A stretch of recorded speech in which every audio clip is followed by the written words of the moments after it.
Okay, നമ്മൾ കഴിഞ്ഞ ക്ലാസ്സിൽ നമ്മൾ പറഞ്ഞത് ഏതായിരുന്നു? ആക്ടിവിറ്റി തൊട്ടല്ലേ നമ്മൾ പറഞ്ഞു. നിങ്ങൾക്ക് 1-2 ഹോംവർക്ക് തന്നിരുന്നു. ഹോംവർക്ക് ചെയ്തായിരുന്നോ?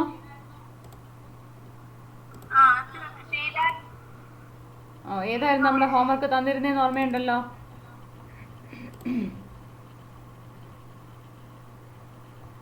ടെക്സ്റ്റ് ബുക്ക്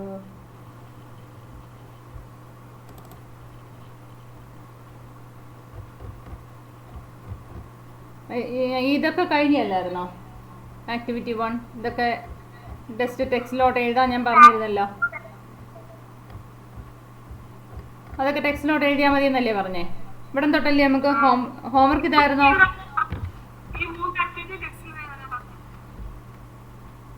അതിന് മുന്നേ ആക്ടിവിറ്റി 3 വരെയുള്ളത് ടെക്സ്റ്റിൽ എഴുതാനല്ലേ പറഞ്ഞേ? ഇവിടെ വരെയുള്ളത്.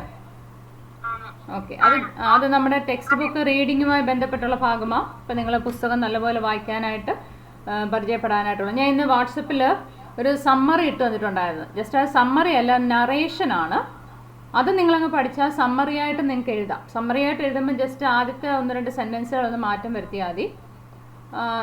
സമ്മറി ആയിട്ട് എഴുതുമ്പം in the story mysterious picture എന്നും പറഞ്ഞുകൊണ്ട് നമ്മൾ തുടങ്ങണം. അതേ ഉള്ളൂ സമ്മറി വരുമ്പോൾ. ഇതേ കണ്ടൻറ്റ് തന്നെ നമ്മൾ ഇത് നറേഷനായിട്ടും എഴുതാം, സമ്മറി ആയിട്ടും എഴുതാം. അപ്പം നിങ്ങൾ അത് നല്ലപോലെ പഠിച്ചോണം കേട്ടോ. അടുത്ത ക്ലാസ്സിൽ ഇത് മാത്രം ഞാൻ എഴുതിപ്പിക്കുവേ, ക്വസ്റ്റ്യൻ ആൻസർ ഇത് പരീക്ഷ ഇടുമ്പോൾ. ഇനി നമുക്ക് ഉള്ളത് അതുപോലെ തന്നെ ഫ്രേസൽ വെർബ് തന്നിട്ടുണ്ടായിരുന്നല്ലോ, പുട്ട് വെച്ചിട്ട്. ഓർക്കുന്നുണ്ടോ? അതെല്ലാവരും ബുക്കിൽ എഴുതിയായിരുന്നോ? എഴുതിയായിരുന്നു അല്ലേ? ഞാൻ ആ ഇട്ട് തന്നത് എൻ്റെ കയ്യിലുണ്ടാകും, നോക്കട്ടെ. ഞാൻ മൊബൈലിലോട്ടല്ലാതെ ഇട്ട് തന്നിരുന്നേ.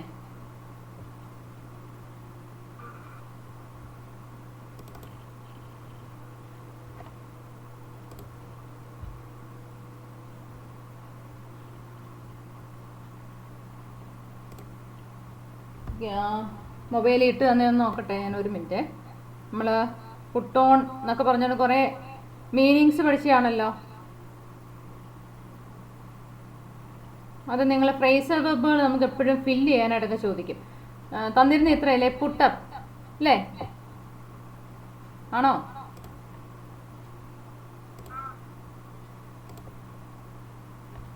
പുട്ടപ്പിന്റെ മീനിങ് എന്തൊക്കെയാ? പുട്ടപ്പിന്റെ മീനിങ് എന്താ പറഞ്ഞിരുന്നേ?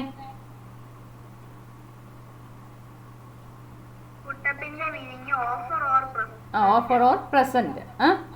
അപ്പോൾ അത് ഇത് സെൻറ്റൻസുകൾ തന്നിട്ട് അതിൽ ഫില്ല് ചെയ്യാൻ ചോദിക്കും. പുട്ട് ഔട്ട് എന്താണ്? പുട്ട് ഔട്ട് തീ അണയ്ക്കുക എന്നൊക്കെ നമ്മൾ പറയുന്നുണ്ട്. എക്സ്റ്റിങ്ക്യൂഷ് ചെയ്യുക, ഫയർ എക്സ്റ്റിങ്ക്യൂഷ് ചെയ്യുക. എക്സ്റ്റിങ്ക്യൂഷ് ഒരു മീനിങ് പഠിച്ചു വെച്ചാലും മതി. അപ്സെറ്റ്, എക്സ്റ്റിങ്ക്യൂഷ്, അത് മീനിങ്സ് പഠിച്ചിരിക്കണം. ഇപ്പോഴേ കുറേശ്ശെ പഠിച്ചു പോയാൽ നിങ്ങൾക്ക് 10ാം ക്ലാസ് ആകുമ്പോഴത്തേക്ക് നല്ല എളുപ്പമാവും. 8ാം ക്ലാസ്സിൽ ഇച്ചിരി കൂടെ സിമ്പിളായിട്ടുള്ളതായിരിക്കും ചോദിക്കുക. പക്ഷെ 10 ആകുമ്പോഴത്തേക്കൊന്ന് ടഫായിട്ടുള്ള സെൻറ്റൻസുകൾ വരും. 9 ആകുമ്പോഴും ടഫായിട്ടുള്ള സെൻറ്റൻസുകൾ വരും. അപ്പോൾ അത് കുറേശ്ശെ കിട്ടുന്ന പഠിച്ചു. ഇപ്പം ഞാൻ കഴിഞ്ഞ ദിവസം പുട്ട് വെച്ചിട്ടുള്ളതാണ് തന്നത്. ഇന്ന് നമ്മൾ ആക്ടിവിറ്റിയിൽ വെല്ലിൽ സ്റ്റാർട്ട് ചെയ്യുന്നുണ്ട്. വെൽ ബിൽറ്റ്, വെൽ ഓഫ് എന്നൊക്കെ പറഞ്ഞുകൊണ്ട് സ്റ്റാർട്ട് ചെയ്യുന്നുണ്ട്. അപ്പോൾ അത് പുതിയ ഒരു സെറ്റ് ഫ്രേസ് വെബാവും. കിട്ടുന്ന എത്രയും പഠിച്ചു വെച്ചിരിക്കണം. അതിൻ്റെ മീനിങ്സ് ഉൾപ്പെടെ തറവായിരിക്കണം. അത് ഓരോന്നും എവിടെ ഉപയോഗിക്കുന്നു എന്നുള്ളത് നമുക്കറിയണം. ഇനി put away, what do you mean by the word put away?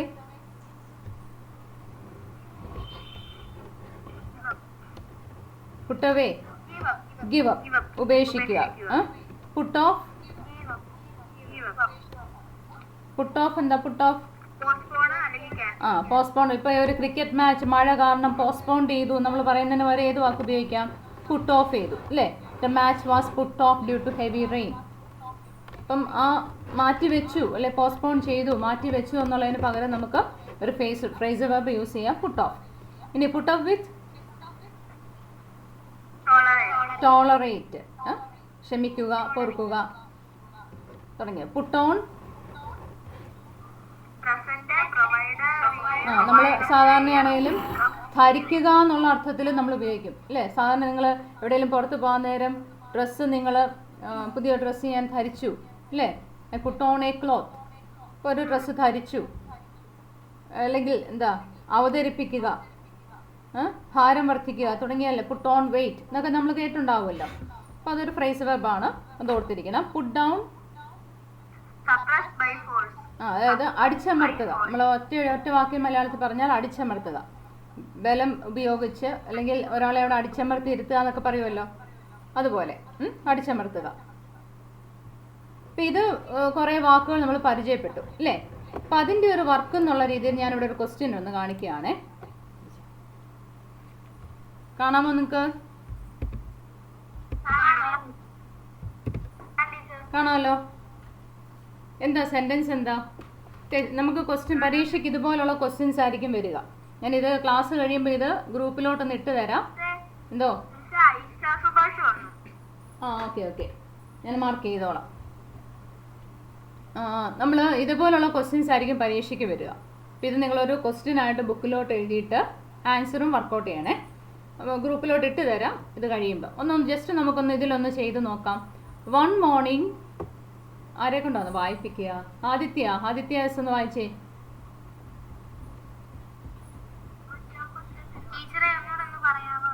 Aditya S ഒന്ന് വായിച്ചേ, സെന്റൻസ് ഒന്ന് വായിച്ചേ, സ്ക്രീനിൽ കാണുന്നത്.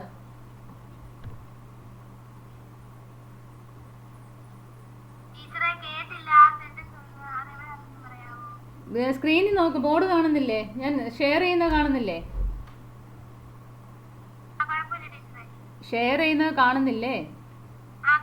അത് നോക്കി വായിക്കാനാ പറഞ്ഞേ.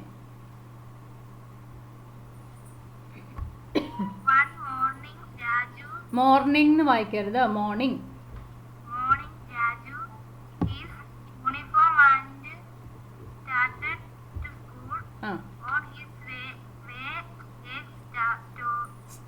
stray dog.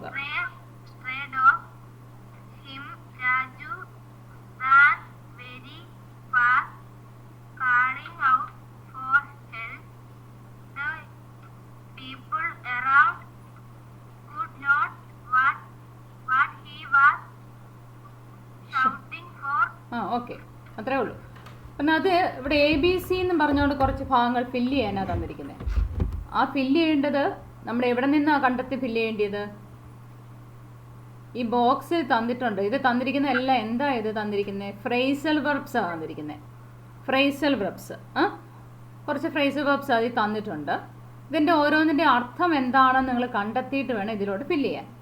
ജസ്റ്റ് ആദ്യം നമ്മൾ ചെയ്യുമ്പോഴാണെങ്കിലും നമുക്ക് എന്താണോ സെൻറ്റൻസ് തന്നിരിക്കുന്നത് ആ സെൻറ്റൻസ് നല്ലപോലെ അർത്ഥം എന്താണെന്ന് വായിച്ച് മനസ്സിലാക്കണം.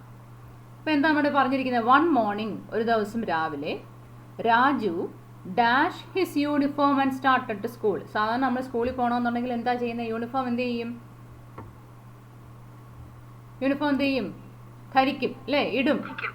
യൂണിഫോം ഇട്ടുകൊണ്ടല്ലേ സ്കൂളിൽ പോകുന്നത്. അപ്പോൾ ഇവിടെ ഏത് വേർഡായിരിക്കും വരിക? നമ്മുടെ കുറച്ച് ഫ്രേസ് വെർബ്സ് വന്നിട്ടുണ്ട്. നമ്മളിപ്പോൾ പഠിച്ചതേ ഉള്ളൊരെണ്ണം. ഏതാ? Put on. ഓക്കെ, അപ്പോൾ one morning Raju put on his uniform and started to school. ആദ്യത്തെ ഫില്ല് ചെയ്യാൻ കിട്ടിയല്ലോ. നിങ്ങൾ പരീക്ഷയ്ക്ക് ആൻസർ എഴുതുമ്പോൾ അവിടെ ക്വസ്റ്റ്യൻ നമ്പർ ഉണ്ടാവും. 1 എന്ന് അല്ലെങ്കിൽ 20 എന്നുള്ള ക്വസ്റ്റ്യൻ നമ്പർ ആണെങ്കിൽ 20 എന്ന് എഴുതിയിട്ട് എ എന്നും പറഞ്ഞു ഇങ്ങോട്ട് എഴുതുക. അതിൻ്റെ ആൻസർ എന്താണെന്ന് എടുത്തെഴുതുക. അല്ലാതെ ഈ സെൻറ്റൻസ് മൊത്തം ഒന്നിട്ട് എടുത്തെഴുതരുത് കേട്ടോ. പാരഗ്രാഫ് മൊത്തം വീണ്ടും എടുത്തെഴുതേണ്ട ആവശ്യമില്ല. ആണ് ഇവിടെ ഓൾറെഡി ഡാഷിൻ്റെ അവിടെ ABC തന്നിട്ടുണ്ട്.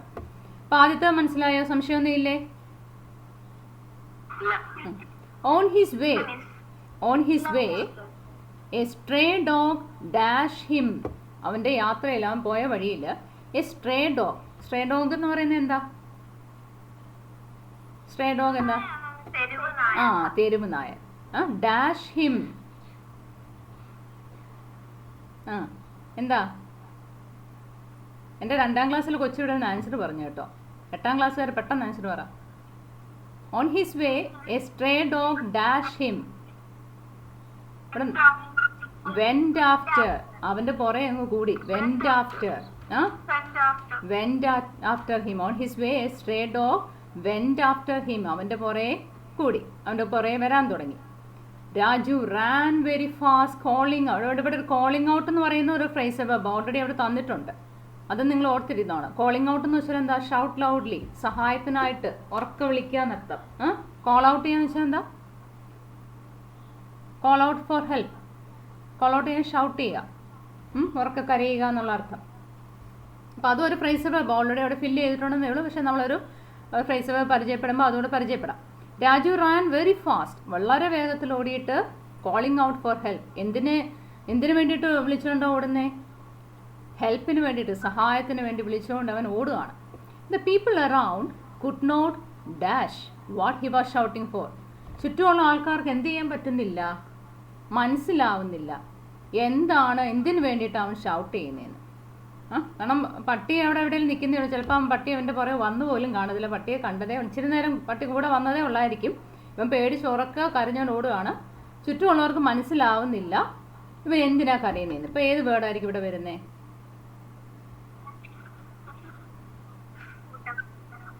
അല്ല,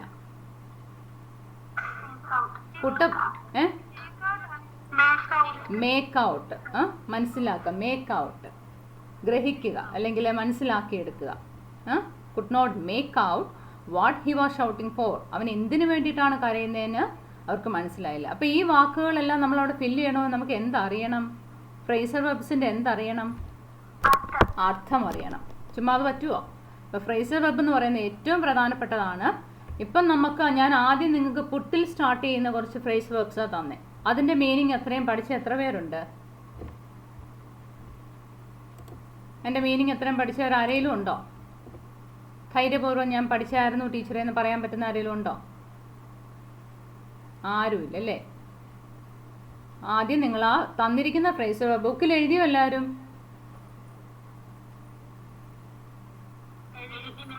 അതും കുറച്ച് പേർക്കേ ഉള്ളൂ എഴുതിയെന്ന് പറയുന്നത്, ബാക്കിയുള്ളവർക്ക് അനക്കൊന്നുമില്ല. അത് എഴുതണം, ഇമ്പോർട്ടൻ്റ് ആണ്. എന്നിട്ട് ഈ ക്വസ്റ്റ്യൻ ഞാൻ ഈ ക്ലാസ് കഴിയുമ്പോൾ ഗ്രൂപ്പിലോട്ട് ഇട്ട് തരാം. അതിൻ്റെ താഴെയായിട്ട് ഈ ക്വസ്റ്റ്യൻ ആൻസർ കൂടെ എഴുതിയിരിക്കണം കേട്ടോ. എന്നിട്ട് ഇവിടെ തന്നെ നമ്മൾ നോക്കാത്ത കുറച്ച് ഫ്രേസ് വെബ് വന്നിട്ടുണ്ട്. വെൻറ്റ് ആഫ്റ്റർ ഓർഡർ ഫില്ല് ചെയ്ത് ഗേവ് അപ്പ്. എന്തായിരിക്കും? ഏകദേശം ഊഹം പറയാം. എന്തായിരിക്കും ഗിവ് അപ്പ്? വിട്ടുകൊടുക്കുക അല്ലെങ്കിൽ എന്തുവാ അങ്ങ് വേണ്ടാന്ന് വെക്കുക, അതർത്ഥം. ബാക്കി പുട്ടപ്പ് വിത്ത് നമ്മൾ പഠിച്ചതാ.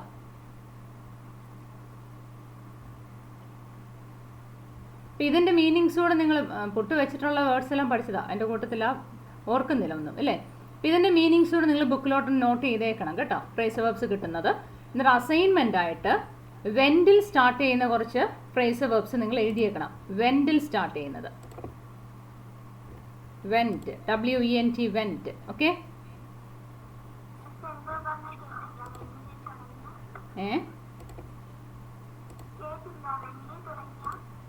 പറയാം ഞാൻ ഇവിടോട്ടൊന്ന് എഴുതാം.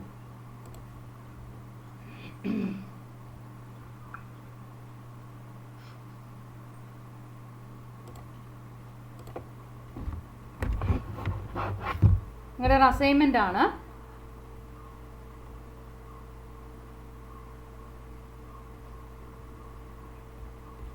Write down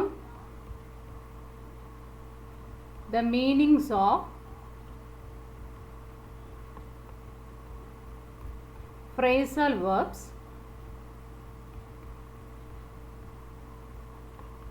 starting with went. അതിൻ്റെ കൂടെ ഒന്നുകൂടെ തരട്ടെ. Okay, went and give. ഗിവിൽ സ്റ്റാർട്ട് ചെയ്യുന്നത്, ഗിവിൻ്റെ കൂട്ടത്തിൽ ഗേവും എല്ലാം വരും കേട്ടോ. ഗിവിൻ്റെ കൂട്ടത്തിൽ പാസ്റ്റ് ടെൻസും വരാം. ഗിവോ അല്ലെ ഗേവോ ഏതായാലും. പിന്നെ വെൻറ്റ്, ഇതൊരു അസൈൻമെൻ്റ് ആണ്. അസൈൻമെൻ്റ് ആയിട്ട്, ഹോംവർക്കായിട്ട് അസൈൻമെൻ്റ് ആയിട്ട് ചെയ്ത്, അസൈൻമെൻറ്റ് നമ്മുടെ നോട്ട്ബുക്കിൻ്റെ പുറകിലോട്ട് എഴുതിയാലും മതി, അല്ലെങ്കിൽ നോട്ട്ബുക്കിൻ്റെ തുടർച്ചയായിട്ട് എഴുതുന്നെങ്കിൽ അസൈൻമെൻ്റ് എന്ന് ഹെഡിങ് കൊടുത്ത് ബോർഡർ ലൈൻ എല്ലാം വരച്ച് വൃത്തിയായിട്ട് എഴുതണം കേട്ടോ. എന്നിട്ട് ആ ക്ലാസ് റൂമിലോട്ട് ഇടണേ. ക്ലാസ് റൂമിൽ ഞാൻ ലിങ്ക് ഇട്ടേക്ക്, അതിലോട്ട് ഷെയർ ചെയ്യണേ. നിങ്ങൾ എഴുതുമ്പോൾ ഇപ്പം ജസ്റ്റ് നിങ്ങൾ കണ്ടുപിടിക്കാനാ. തന്നെ കണ്ടുപിടിക്കുമ്പോൾ ഒരിക്കലും മറക്കത്തില്ല. ഡിക്ഷണറി ഉണ്ടല്ലോ എല്ലാവരുടെയും കയ്യിൽ. ഡിക്ഷണറി തപ്പിയാലും മതി, ഡിക്ഷണറി നോക്കിയാൽ മതി, നിങ്ങൾക്ക് കുറേ വേർഡ്സ് കിട്ടും. നോട്ട്ബുക്കിൽ എഴുതിയാൽ മതി. പേപ്പറിൽ എഴുതിയാൽ നിങ്ങൾ കൊണ്ട് കളയും. നമുക്ക് വേണ്ടുന്ന സാധനമാണ്. ഫ്രേസർ വെബ് എന്ന് പറയുന്നത് 10ാം ക്ലാസ് ആകുമ്പോഴത്തേന് എല്ലാത്തിൻ്റെയും നമുക്ക് തറവായിരിക്കണം. 8 തൊട്ട് ഫ്രേസർ വെബ് ഫില്ല് ചെയ്യും. ഇപ്പം ഞാനൊരു ക്വസ്റ്റ്യൻ കാണിച്ചില്ലേ, അതുപോലുള്ള ക്വസ്റ്റ്യൻസ് ഫില്ല് ചെയ്യാൻ ചോദിക്കും. നമുക്കൊരു സെൻറ്റൻസ് തന്നിട്ട് ഇതുപോലെ ഫ്രേസൽ വെർബ് വെച്ച് ഫില്ല് ചെയ്യാനായിട്ട് ചോദിക്കും. അപ്പോൾ അതറിയണമെങ്കിൽ നിങ്ങൾക്ക് ഈ മീനിങ്സ് എല്ലാം അറിഞ്ഞാലേ പറ്റത്തുള്ളൂ. ഫ്രേസൽ വെർബ്സ് ഇഷ്ടംപോലെ പഠിക്കാനുണ്ട്. കാണാതെ അതിൻ്റെ മീനിങ് കൂടെ പഠിക്കുക. മലയാളത്തിലും അർത്ഥം എന്താണെന്ന് മനസ്സിലാക്കുക. എങ്കിലേ നമുക്കൊരു സെൻറ്റൻസ് വരുമ്പോൾ ഉപയോഗിക്കാൻ പറ്റുള്ളൂ. ഇംഗ്ലീഷിലുള്ളത് മാത്രം കാണാൻ പഠിച്ച് വെച്ചിരുന്നാൽ അവിടെ വരുമ്പോൾ ഏതാണെന്ന് നമുക്ക് ഉപയോഗിക്കാൻ കിട്ടാണ്ടായിപ്പോവും. അപ്പോൾ അത് മലയാളത്തിൽ എന്താണെന്നൂടെ മനസ്സിലാക്കി വേണം പഠിച്ചു പോകാൻ. ഓക്കെ. അപ്പോൾ ഇത് അസൈൻമെൻറ്റ് ചെയ്യുന്നതിന് ബുദ്ധിമുട്ടുണ്ടോ ആർക്കെങ്കിലും? ഇല്ല. ആ, ബുദ്ധിമുട്ടുണ്ടായാലും ചെയ്തേ പറ്റത്തുള്ളൂ.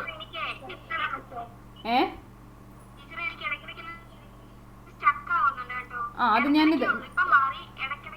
ഞാൻ റെക്കോർഡ് ചെയ്യുന്നുണ്ട്. അതോർത്ത് നിങ്ങൾ വിഷമിക്കുന്നത്. റെക്കോർഡ് ചെയ്യുന്നുണ്ട്. ഇത് കഴിയുമ്പോൾ ഇട്ട് തരാം. ഇനി നമ്മൾ ഇതുപോലെ ഒരു ഫ്രേസൽ വെർബാണ് നമ്മൾ അടുത്ത് പഠിക്കാൻ പോകുന്നത്. നിങ്ങളുടെ ടെക്സ്റ്റ് ബുക്ക് എടുത്തേ. പേജ് നമ്പർ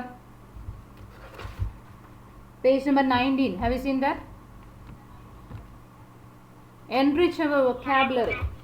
നമ്മുടെ വൊക്കാബുലറി ഒന്ന് നമുക്ക് കണ്ടു.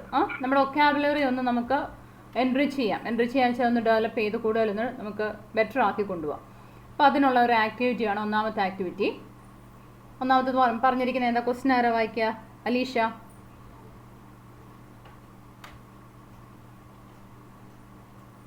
അലീഷ എന്ത് ചെയ്യേ? അത് തന്നെ question വായിര്.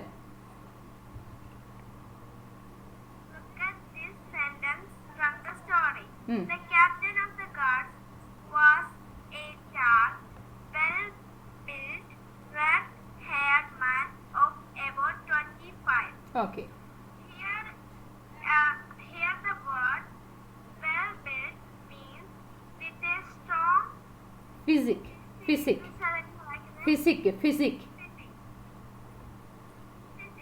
Now find out the meanings of words given below with well as the head word. You may refer to the dictionary if necessary. Okay. ഇവിടെ നമ്മൾ ആ സ്റ്റോറിയിൽ തന്നെ ഒരു ഫ്രേസ്, ഇത് ഫ്രേസ് വെർബാണ്. ഫ്രേസ് വെർബ് നമ്മൾ പഠിച്ചു കഴിഞ്ഞു. ഏതാണ്? Well built. കണ്ടോ? Well built. അപ്പോൾ phrase verb starting with well ആണ് നമ്മൾ ആദ്യത്തെ ഒരു ആക്ടിവിറ്റി ആയിട്ട് ഇതിൽ പറയുന്നത്. വെല്ലിൽ സ്റ്റാർട്ട് ചെയ്യുന്നതായ കുറച്ച് ഫ്രേസ് വെർബ്സ്. അതിൽ ആദ്യത്തെ പറഞ്ഞിരിക്കുന്നത് well built. What you mean by the word well built? With a strong physique എന്ന് വെച്ചാൽ എന്താ? നല്ല ഉറച്ച ശരീരമുള്ള വ്യക്തി എന്നുള്ള അർത്ഥത്തിൽ നമ്മൾ പറയുന്നതാണ്. വെൽ ബിൽറ്റ് ആണ്, നല്ല ആരോഗ്യവാനാണ്, ആ അർത്ഥം പറയത്തില്ലേ? അപ്പം അങ്ങനെയെങ്കിൽ വെല്ലിൽ സ്റ്റാർട്ട് ചെയ്യുന്ന കുറച്ച് വേർഡ്സ്, കുറച്ച് ഫ്രേസ് വേർബ്സ് തന്നിട്ടുണ്ട്. Well as the head word എന്ന് വെച്ചാൽ മെയിൻ വേർഡ്. അതിൻ്റെ ഓരോന്നിൻ്റെ മീനിങ് നമ്മൾ ഡിക്ഷണറി ഉപയോഗിച്ച് കണ്ടുപിടിക്കണം. ആദ്യത്തെ ഏതാ തന്നിരിക്കുന്നത്? Well of. ഞാനിവിടെ ഡിക്ഷണറി എടുക്കാൻ എന്താ, അല്ലെ ഞാൻ ഇവിടെ എഴുതേണ്ടി വരും. നോക്കട്ടെ. There is my dictionary.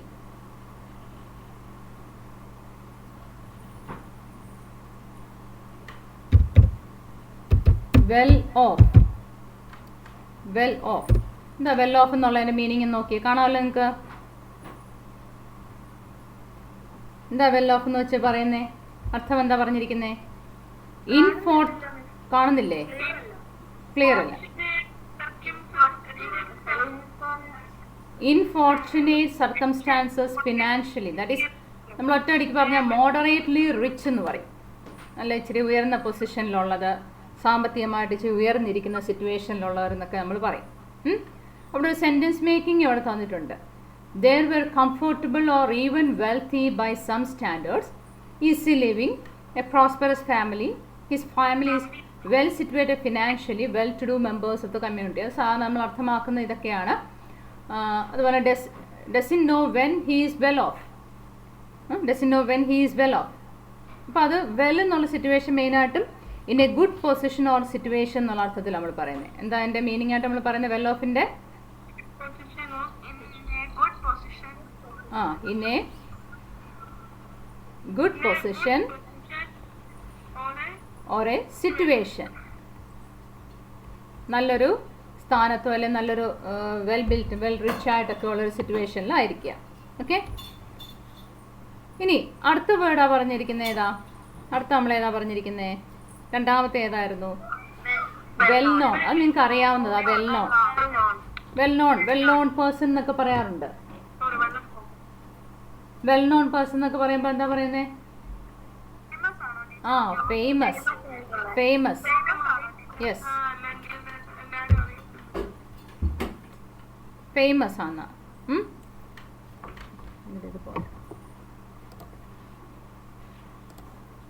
നിങ്ങൾക്ക് കാണാലോ. അല്ല, വെൽ നോൺ പേഴ്സണാലിറ്റി എന്നൊക്കെ പറയത്തില്ലേ? ഏറ്റവും പ്രസിദ്ധനായ വ്യക്തി, ഏറ്റവും പ്രശസ്തനായ വ്യക്തി എന്നൊക്കെ പറയത്തില്ലേ?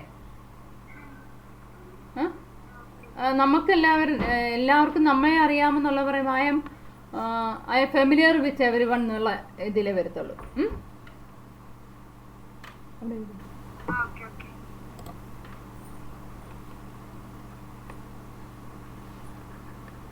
ഇതെടുത്തില്ല.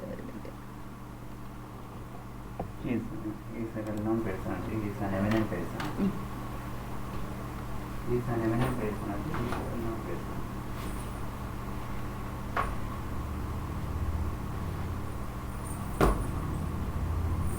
He's a famous person. അല്ലേ? ഞാൻ ഇവിടെ എഴുതിയ കണ്ടോ? He's A well known person. He's having A എന്തുവാ നല്ല പ്രശസ്തനായ ഒരു വ്യക്തി എന്നുള്ള അർത്ഥത്തിൽ നമ്മൾ ഉപയോഗിക്കും. അപ്പം ഇങ്ങനെ കുറച്ച് ഫ്രേസ് വേർബ്സ് അവിടെ തന്നിട്ടുണ്ടല്ലോ.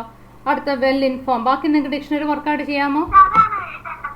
ആ, അതാണോ എഴുതേണ്ടതെന്നോ?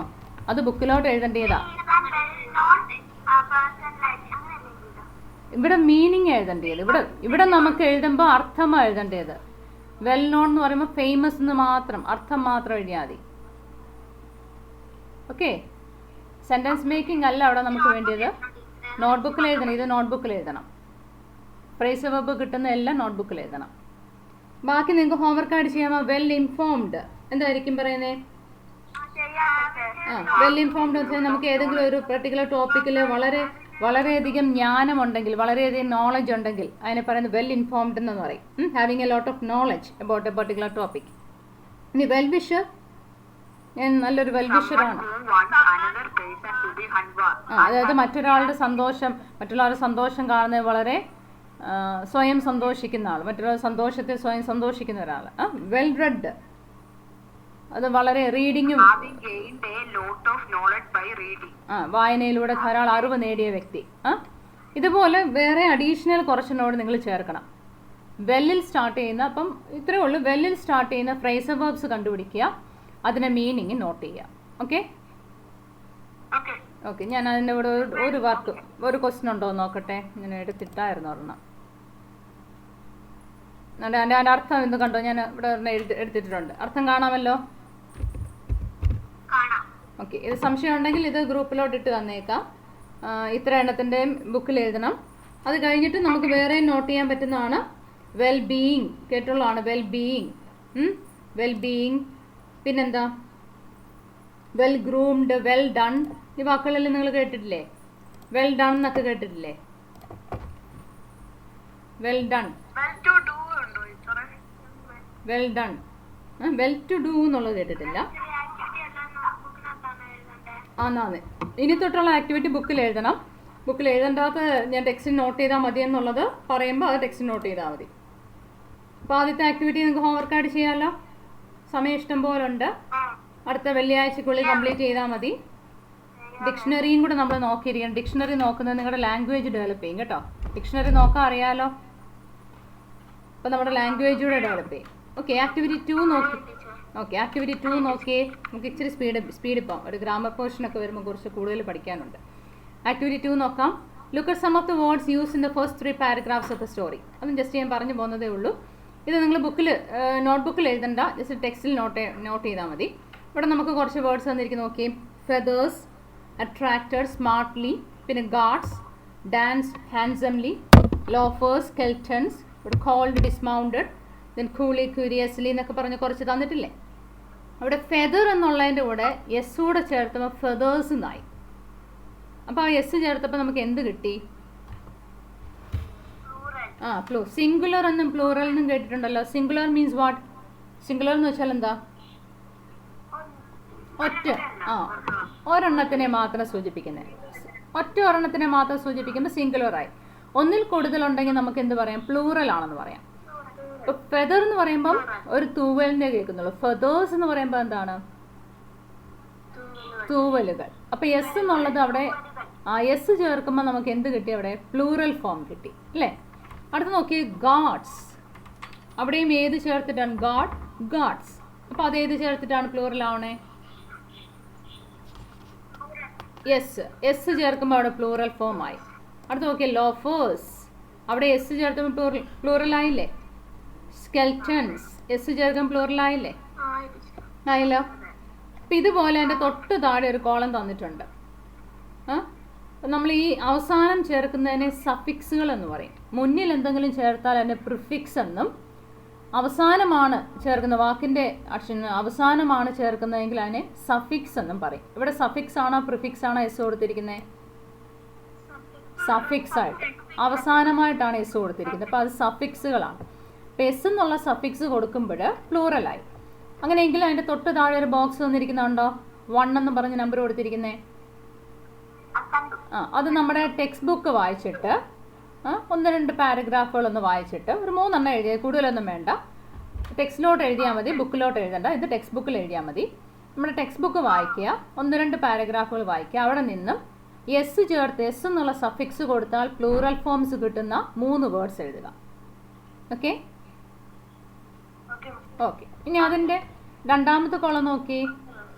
അട്രാക്റ്റ് എന്നുള്ള വേർഡ് നമ്മൾ കേട്ടിട്ടുണ്ട് അല്ലേ? അട്രാക്റ്റ്, അട്രാക്റ്റഡ് എന്ന് പറയുമ്പോൾ എന്തായി? അവിടെ ഏതാ കൊടുത്ത? നമ്മൾ ഇ ഡി എന്നുള്ള സഫിക്സ് കൊടുത്തു അല്ലേ? ഇ ഡി അല്ലേ? എന്താ അട്രാക്ട്? അട്രാക്റ്റഡ് എന്ന് പറയുമ്പോൾ എന്താണ്? ഏത് ഫോമായി? ആകർഷിച്ചു അല്ലേ? കഴിഞ്ഞതാണ്, പാസ്റ്റ് ടെൻസിനെ സൂചിപ്പിക്കും. അട്രാക്റ്റഡ് എന്ന് പറയുമ്പം പാസ്റ്റ് ടെൻസിനെ സൂചിപ്പിക്കും. അട്രാക്റ്റ് ഇപ്പോഴും നടക്കുന്നത്. അപ്പം അട്രാക്റ്റഡ് ആകർഷിച്ചായിരുന്നു എന്നുള്ള അർത്ഥത്തിൽ നമ്മൾ കഴിഞ്ഞതാണ്. അപ്പോൾ പാസ്റ്റ് ടെൻസിനെ സൂചിപ്പിക്കും. ഇപ്പോൾ ഇ ഡി എന്നുള്ളതായ സഫിക്സ് ചേർക്കുമ്പോൾ ആ വേർഡിൻ്റെ എന്ത് കിട്ടുന്നു? നമുക്ക് പാസ്റ്റ് ഫോം കിട്ടുന്നു. പാസ്റ്റ് ടെൻസ് പാസ്റ്റ് ഫോം കിട്ടുന്നു. അങ്ങനെ അടുത്ത് വന്നിരിക്കുന്ന അട്രാക്റ്റഡ്. പിന്നെ ഡാൻസ് എന്ന് പറഞ്ഞാൽ നമ്മൾ സാറിന് ഉപയോഗിക്കുന്ന പ്രസന്റ് ടെൻസ് ആണ്. ഡാൻസിങ് എന്ന് പറയുമ്പോൾ പ്രസന്റ് കണ്ടിന്യൂസ് ഒക്കെ ആയി. ഡാൻസ്ഡ് എന്ന് പറയുമ്പോഴോ ഡാൻസ് പാസ്റ്റ് ഫോം ആയി. പാസ്റ്റ് ഫോം, ഡാൻസ് ചെയ്ത് കഴിഞ്ഞു. കോൾഡ്, കോൾഡ് അതും പാസ്റ്റ് ഫോം ആയി. കോളിൻ്റെ പാസ്റ്റ് ഫോം ആയി കോൾഡ്. ഡിസ്മൗണ്ട് എന്ന് വെച്ചാൽ എന്താ? ഇറങ്ങുക, ഇറങ്ങി എന്ന് പറയാൻ, കുതിരപ്പുറത്ത് നിന്ന് ഇറങ്ങി എന്നുള്ളത് പറയാൻ ഡിസ്മൗണ്ടഡ് അല്ലേ? അപ്പോൾ ഈ ഇ ഡി എന്ന് പറയുന്ന ഒരു സഫിക്സ് കൊടുക്കുമ്പോൾ ആ വേർഡിൻ്റെ പാസ്റ്റ് ഫോം നമുക്ക് കിട്ടും. അപ്പോൾ ഇവിടുത്തെ രണ്ടാമത്തെ കോളത്തിലപ്പോൾ എന്താ എഴുതണ്ടേ നമ്മൾ? നമ്മുടെ പാരഗ്രാഫ് വായിച്ചതിന് ശേഷം അവിടെ കിട്ടുന്ന പാസ്റ്റ് ഫോംസ്, ഇ ഡി ചേർത്തിട്ടുള്ള പാസ്റ്റ് ഫോംസ് അവിടെ എഴുതണം. ഓക്കെ. ഇനി മൂന്നാമത്തെ കോളം നോക്കി. Smartly, handsomely, coolly, curiously. അവിടെ എന്താ അതിൻ്റെ? എൽവി ആണ് അവിടുത്തെ സഫിക്സ്. അതിൻ്റെ പ്രത്യേകത എന്താ? എന്തോ നല്ല ഹാൻസം ആണ് എന്നുള്ള അർത്ഥം. അല്ലെങ്കിൽ അവരുടെ ഒരു ലുക്കിനെ, അവരുടെ ചെയ്ത ഒരു പ്രവൃത്തിയെ, സ്മാർട്ട്ലി ഹാൻഡിൽ ദ സിറ്റുവേഷൻ, നല്ല സ്മാർട്ടായി അവൻ ആ സിറ്റുവേഷനെ ഹാൻഡിൽ ചെയ്തു, അങ്ങനെയൊക്കെ നമ്മൾ പറയത്തില്ലേ? വളരെ ക്യൂരിയസ് എന്നുള്ളതിൻ്റെ ഒരു പ്രവൃത്തി ചെയ്യുന്നതിൻ്റെ കൂട്ട് ഉള്ള രീതിയിലേക്ക് പോയി എൽവൈ എന്നുള്ള സഫിക്സ് ചേർത്തപ്പോൾ. അപ്പം അങ്ങനെയുള്ളതായ വേർഡ്സാണ് നമുക്കിവിടെ കോളം 3 എഴുതേണ്ടത്. അതും പാരഗ്രാഫ് വായിച്ചിട്ട് എൽവൈ സഫിക്സ് ആയിട്ട് വരുന്ന 3 എണ്ണം എഴുതിയാൽ കൂടുതലൊന്നും വേണ്ട. അപ്പോൾ ഏത് പാരഗ്രാഫ് വായിച്ചാലും നിങ്ങൾക്ക് അവിടെ കിട്ടും. ചെയ്യുമല്ലോ? അത് ടെക്സ്റ്റ് ബുക്ക് ചെയ്താൽ മതിയേ. ഓക്കെ. ഇനി അടുത്ത് നോക്കിയേ, ആക്ടിവിറ്റി 3 നോക്കി. അതും ടെക്സ്റ്റിൽ എഴുതിയാൽ മതി. ഇവിടെ നമുക്ക് ബോക്സിൽ കുറച്ച് പ്രയോഗങ്ങൾ തന്നിട്ടുണ്ട്. വളരെ ബഹുമാനപൂർവ്വം ഉന്നത സ്ഥാനത്തിരിക്കുന്നവരെ അല്ല രാജാക്കന്മാരെയൊക്കെ സംബോധന ചെയ്യുന്ന കുറച്ച് വേർഡ്സാണ്. Mrs, your highness, madam, my lord, her highness, ma'am, your lordship, sir, mister, miss, my dear fellow എന്നൊക്കെ പറഞ്ഞുകൊണ്ട് കുറച്ച് തന്നിട്ടുണ്ട്. ഇപ്പോൾ ആർച്ച് ഡ്യൂക്കിനെ ഇതിൽ ഏത് വേർഡ് ഉപയോഗിച്ചായിരിക്കും അഡ്രസ്സ് ചെയ്തിട്ടുള്ളത്? നമ്മൾ യുവർ ഹൈനസ് അല്ലേ? ആർച്ച് ഡ്യൂക്കിനെ ടെക്സ്റ്റ് ബുക്കിലോ മൈ ലോഡ് എന്നും പറയും, യുവർ ഹൈനസ് എന്നും ഉപയോഗിച്ചിട്ടുണ്ട് അല്ലേ? യുവർ ലോഡ്ഷിപ്പ് സംബോധന ചെയ്യുമ്പോഴുള്ള വാക്കുകളാണ്. ഇനി ക്വീൻ സംബോധന ചെയ്യുന്നത് എങ്ങനെയാ? Her highness.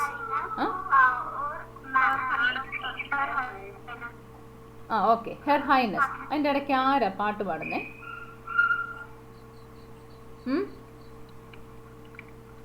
ആരുടെ ഓഡിയോ ഓൺ ചെയ്ത് വെച്ചേക്കുന്നതിനകത്ത് ഉത്തരം പറയാനല്ലാതെ?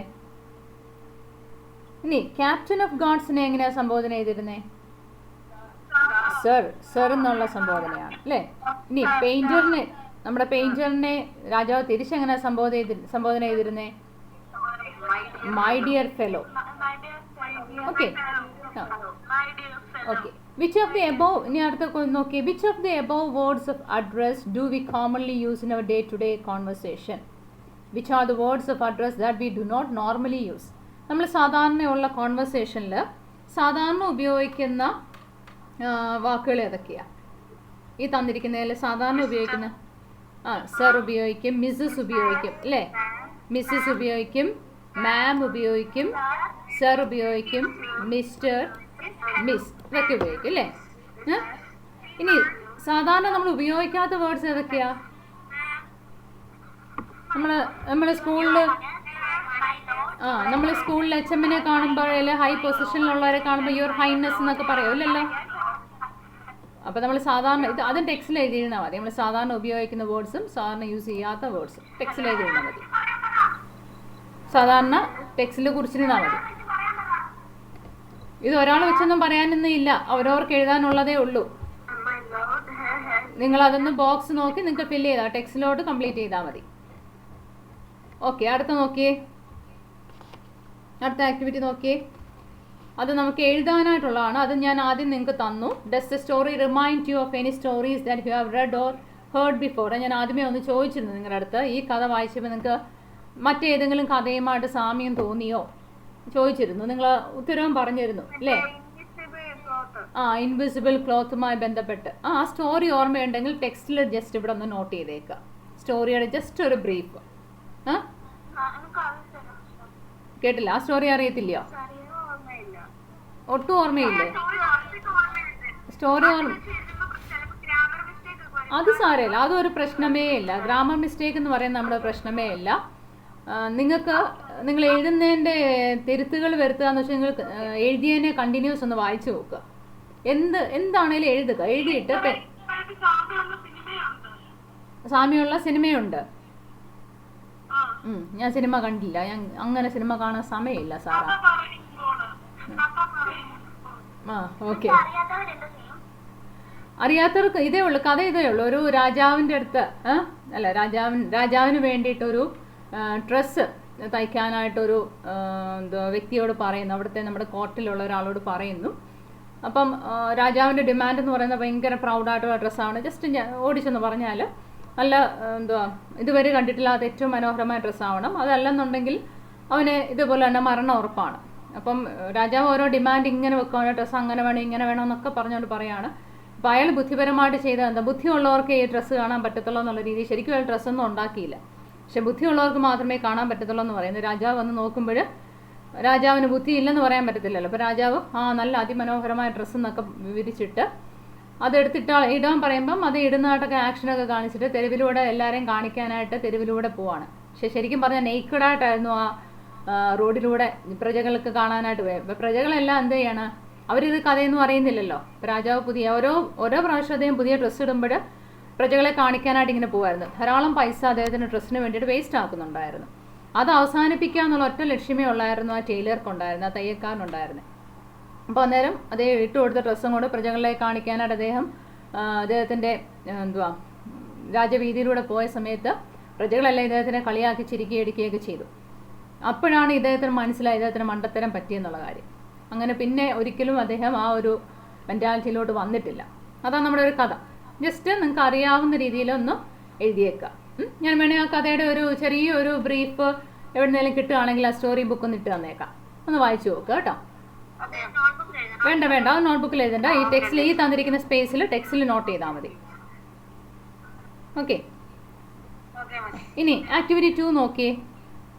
Imagine U were one of the courtiers present while Tile invited the courtiers to have a look at his picture. നിങ്ങൾ ആ രാജകൊട്ടാരത്തിലെ ഒരു കോർട്ടിയറിലെ ഒരു മെമ്പറാണ് എന്ന് വിചാരിക്കുക. ടൈൽ നിങ്ങളുടെ അടുത്ത് ആ പിക്ചർ കാണാനായിട്ട് നിങ്ങളെ ക്ഷണിച്ചു. അങ്ങനെയെങ്കിൽ what would be the likely conversation between Tyl and you? ടൈലും നിങ്ങളും തമ്മിലുള്ള കോൺവെർസേഷൻ എന്തായേനെ? സാങ്കല്പികമായിട്ട് നമ്മൾ എഴുതാനാണ്, സങ്കല്പിച്ച് എഴുതാൻ വേണ്ടിയിട്ടുള്ളതാണ്. അത് നിങ്ങൾ ബുക്കിലോട്ട് എഴുതണം. കാരണം കോൺവെർസേഷൻ കംപ്ലീറ്റ് ചെയ്യാൻ പറഞ്ഞുകൊണ്ട് പരീക്ഷയ്ക്ക് നമുക്ക് ചോദിക്കും. നമ്മുടെ സ്റ്റോറി അറിയാമെങ്കിൽ നമുക്ക് കോൺവെർസേഷൻ എഴുതാൻ പറ്റത്തുള്ളൂ. പിന്നെ നിങ്ങൾ കോൺവെർസേഷൻ എഴുതുമ്പോൾ ശ്രദ്ധിക്കേണ്ട കാര്യം, നമുക്ക് 2 കഥാപാത്രങ്ങളായിരിക്കും മിക്കവാറും നമ്മുടെ കോൺവെർസേഷനിലുള്ളത്, അല്ലേ? എല്ലാ കോൺവെർസേഷനിലും 2 കഥാപാത്രം. ഇവിടുത്തെ കഥാപാത്രങ്ങൾ ആരൊക്കെയാണ്? ആരെല്ലാം തമ്മിലാണ് കോൺവെർസേഷൻ വേണ്ടിയത്? അപ്പം നിങ്ങൾക്ക് പരീക്ഷയ്ക്ക് ചോദിക്കുമ്പോഴാണെങ്കിൽ പോലും write a likely conversation between, ഇവിടെ നമ്മൾ ആരൊക്കെ തമ്മിലാണ് കോൺവെർസേഷൻ ഉള്ളത്? ടൈൽ ആൻഡ് യു എന്ന് പറയുമ്പോൾ ഞാനിവിടെ മീ എന്നൊന്ന് എഴുതുകയാണ്. ടൈൽ ആൻഡ് മീ, ഞാനും ടൈലും തമ്മിലുള്ള കോൺവെർസേഷൻ. ആ പിക്ചർ കണ്ട സിറ്റുവേഷനിൽ ഞാനും ടൈലും തമ്മിലുള്ള കോൺവെർസേഷൻ. അപ്പോൾ നമ്മളൊരു കോൺവെർസേഷൻ എഴുതുമ്പം ആദ്യം ഒരു കഥാപാത്രത്തിനെ നമ്മൾ എഴുതുക, ടൈൽ, എന്നിട്ട് 2 ഡിറ്റോ കൊടുക്കുക. ഏത് കോൺവെർസേഷൻ സ്റ്റാർട്ട് ചെയ്യുമ്പോഴും നമുക്കൊന്ന് സംബോധന ചെയ്യുന്നതിൽ ആ ഒരു ഫോർമാറ്റിന് തന്നെ മാർക്കുണ്ട്. ഇപ്പം പരീക്ഷയ്ക്ക് ചോദിക്കുമ്പം വിത്ത് 4 കോൺവെർസേഷൻസ് എന്ന് പറഞ്ഞുകൊണ്ടായിരിക്കും ചോദിക്കുന്നത്. 4 എന്ന് ഉദ്ദേശിക്കുന്നത് ടൈൽ ഒരാവർത്തി ചോദിക്കുന്നു, ഞാൻ അതിന് മറുപടി പറയുന്നു, അത് ഒരു സെറ്റ് കോൺവെർസേഷനാണ്. ടൈൽ അടുത്ത് ചോദിക്കുന്നു, ഞാൻ അതിന് മറുപടി പറയുന്നു, 2ാമത്തെ സെറ്റ്. അങ്ങനെയാണ് ഈ 4 എന്ന് ഉദ്ദേശിക്കുന്നത് 4 പ്രാവശ്യം ഒരുമിച്ചല്ല. ആദ്യത്തേനകത്ത് ഒരാൾ ചോദിക്കുന്നു, അതിനുള്ള മറുപടി പറയുന്നു. ഇപ്പം മലയാളത്തിൽ നമ്മൾ പറഞ്ഞാൽ, ഞാൻ ചോദിക്കുകയാണ്, ഞാൻ അവന്തിക എടുത്ത് ചോദിക്കുകയാണ്, അവന്തിക ഗുഡ് മോർണിംഗ് എന്ന് പറഞ്ഞാൽ ആദ്യത്തെ ഒരു കോൺവെർസേഷനായി. ഇപ്പോൾ അവന്തിക തിരിച്ച് ഗുഡ് മോർണിംഗ് എന്ന് പറഞ്ഞാൽ അവിടെ ആ ഒരു കോൺവെർസേഷൻ അവിടെ കംപ്ലീറ്റ് ആവുകയാണ്. തിരിച്ച് ഞാൻ വീണ്ടും ചോദിക്കുകയാണ്, വേർ ആർ യു ഗോയിങ്? നീ എവിടെ പോകുന്നു? അപ്പോൾ അവന്തിക അതിനൊരു മറുപടി പറയുന്നു, I'm going to school, ഞാൻ സ്കൂളിൽ പോവാണ്. അത് 2ാമത്തെ സെറ്റായി. അങ്ങനെ ഓരോ സെറ്റ് വരുമ്പോഴാണ് നമുക്ക്, അങ്ങനെ 4 സെറ്റ് വരുമ്പോഴാണ് 4 സെറ്റ് കോൺവെർസേഷൻ നമുക്ക് പറയുന്നത്. ഓക്കെ, ഇവിടെ നമ്മൾ ഏതൊരു കോൺവെർസേഷൻ സ്റ്റാർട്ട് ചെയ്യുമ്പോഴും അവിടെ ഒന്ന് സംബോധന ചെയ്ത് തുടങ്ങാം. എന്താ നമുക്ക് കൊടുക്കാം? ഗുഡ് ഈവനിങ് എന്നോ ഗുഡ് മോർണിംഗ് എന്നോ പറയാം, അല്ലേ? അപ്പം എന്നെ സംബോധനയാണ്. അപ്പം ഗുഡ് മോർണിംഗ് മാഡം, അല്ലേ സാർ, നമ്മളൊന്ന് സംബോധന ചെയ്തു, ടൈലൊന്ന് സംബോധന ചെയ്തു. അപ്പം ഞാൻ എന്താ പറയുന്നത്? അതിന് തിരിച്ച് മറുപടി പറയുമല്ലോ. ഞാൻ എന്ത് മറുപടി പറയും? ഗുഡ് മോർണിംഗ് മിസ്റ്റർ ടൈൽ, അല്ലേ? ഗുഡ് മോർണിംഗ് എന്ന് മാത്രമോ അല്ലെങ്കിൽ അദ്ദേഹത്തിനെ സംബോധന ചെയ്തുകൊണ്ട് മിസ്റ്റർ ടൈൽ എന്നോ മറ്റോ കൂട്ടിച്ചേർക്കാം. അടുത്ത് നമ്മൾ ടൈല് അതിന് ചോദിക്കുകയാണ്, എന്തായിരുന്നു നമ്മുടെ ക്വസ്റ്റ്യൻ? എന്തായിരുന്നു? പിക്ചർ കണ്ടിട്ട് അതിനുള്ള മറുപടി ആയിട്ടല്ലേ? പിക്ചർ കണ്ടു. അപ്പോൾ ടൈൽ അന്നേരം ചോദിക്കുകയാണ്, have you seen my picture?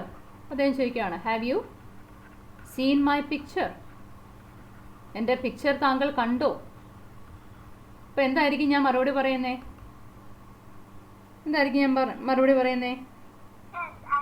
Yes I have seen. Yes I have seen. എന്നിട്ട് അതിന് പിക്ചറിനെയും കൂടെ ഒന്ന് ഞാൻ സംബോധന ചെയ്യുകയാണ്. It is a beautiful picture, അല്ലെങ്കിൽ it is a fantastic picture, നല്ല മനോഹരമായ ഒരു പിക്ചറാണ്. ഞാൻ ആ പിക്ചറിനെയും കൂടെ സംബോധന ചെയ്തു. ഇതിപ്പോൾ എത്ര സെറ്റായി? ഇത് ഒരു സെറ്റ് കോൺവെർസേഷൻ, ഇത് 2ാമത്തെ സെറ്റ്, 2 സെറ്റായി. ഇതിപ്പോൾ ഞാൻ 4 എണ്ണയിൽ ഉദ്ദേശിച്ചിരിക്കുന്നത്. അപ്പോൾ എൻ്റെ പിക്ചർ കണ്ടോ എന്ന് ചോദിച്ചു, മറുപടി പറഞ്ഞു. ഇനി അടുത്ത് എന്തായിരിക്കും ഞാൻ ചോദിക്കുന്നത്? അല്ല, ഇനി അടുത്ത് ആരാ പറയേണ്ടിയേ? ടൈൽ. ഇപ്പം ടൈൽ എന്തായിരിക്കും പറയുന്നത്? നല്ല പിക്ചറാണെന്ന് ഞാൻ സംബോധന ചെയ്താൽ ടൈലിന് അപ്പോൾ എന്ത് മറുപടി പറയാം?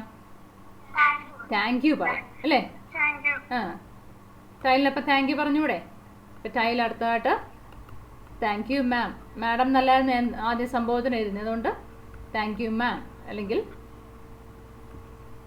താങ്ക് യു മാം എന്ന് സംബോധന ചെയ്യാം, അല്ലെ താങ്ക് യു മാഡം. ഇനി തിരിച്ചപ്പം ഞാൻ ചോദിക്കുകയാണ്, എന്ത് ചോദിച്ചാൽ പറ്റും? എന്ത് ചോദിക്കാം? എനിക്ക് എന്ത് ചോദിക്കാൻ ആഗ്രഹം? നിങ്ങളാണ് എന്ത് ചോദിച്ചേനെ? എത്ര നാളെടുത്തു ഈ പിക്ചർ വരയ്ക്കാൻ അല്ലേ? ചോദിച്ചൂടെ നമുക്ക്? ആ, അല്ലെങ്കിൽ എന്ത് ചോദിക്കാം? എങ്ങനെ ഈ പിക്ചർ വരയ്ക്കാൻ നീ എങ്ങനെ പഠിച്ചു? അങ്ങനെ ചോദിക്കാമല്ലോ. ആ, അപ്പം എന്തുവാ എന്തോ ചോദിക്കണ്ടേ? ഏത് ചോദ്യം ചോദിക്കണം? ആ, ഓക്കെ ഓക്കെ, എന്നാ അങ്ങനെ ചോദിക്കാം. നീ എവിടെ നിന്നാണ് പിക്ചർ വരയ്ക്കാൻ പഠിച്ചത്? From where you learn to draw pictures. Learn to draw pictures എല്ലാം നമ്മുടെ സ്റ്റോറിയുമായിട്ട് ലിങ്ക് ചെയ്ത് നമുക്ക് ചോദിക്കാം. ആർച്ച് ഡ്യൂക്ക് നിനക്ക് പിക്ചർ വരച്ചതിന് എത്ര തന്നു എന്ന് വേണേൽ ചോദിക്കാം അല്ലേ? ഹൗ മച്ച് ഡിഡ് എന്ത് വേണേലും നമുക്ക് ചോദിക്കാം.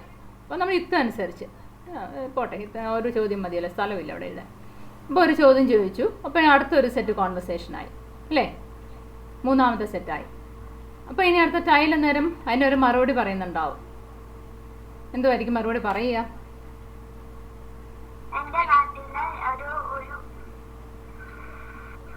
എന്തുമായിരിക്കും മറുപടി പറയുന്നത്? ഞാൻ അങ്ങനെ പഠിച്ചിട്ടൊന്നുമില്ല. ആ, നമ്മളൊരു കോൺവെർസേഷൻ പരീക്ഷയ്ക്ക് എഴുതുമ്പോഴേ നീട്ടി പിടിച്ചങ്ങ് പോവാതിരിക്കാൻ ഏറ്റവും ചുരുക്കി എഴുതാനായിട്ട് ശ്രദ്ധിക്കുക. അപ്പോഴല്ലേ നമുക്ക് പെട്ടെന്ന് സെൻറ്റൻസുകൾ കിട്ടുക. നിങ്ങൾ നീട്ടി പിടിച്ച് പോയാൽ നിങ്ങൾക്ക് സെൻറ്റൻസ് കിട്ടാണ്ടായിപ്പോൾ. കഴിവതും ചെറിയൊരു മറുപടി പറയുന്ന രീതിയിൽ എന്തുമായിരിക്കും? നീ പഠിച്ചിട്ടുണ്ടോ എന്ന് ചോദിക്കുമ്പോൾ ഞാൻ പഠിച്ചിട്ടില്ല, എൻ്റെ ഇൻബോൺ അല്ലേ, എനിക്ക് ജനിച്ചപ്പോഴേ കിട്ടിയ കഴിവാണെന്ന് നമുക്ക് വേണേൽ പറഞ്ഞിട്ട് അതിൽ അങ്ങനെ പറയുന്നതായിട്ട് സങ്കല്പിച്ചൂടെ? അപ്പോൾ എന്തെഴുതാം? I haven't learn to draw.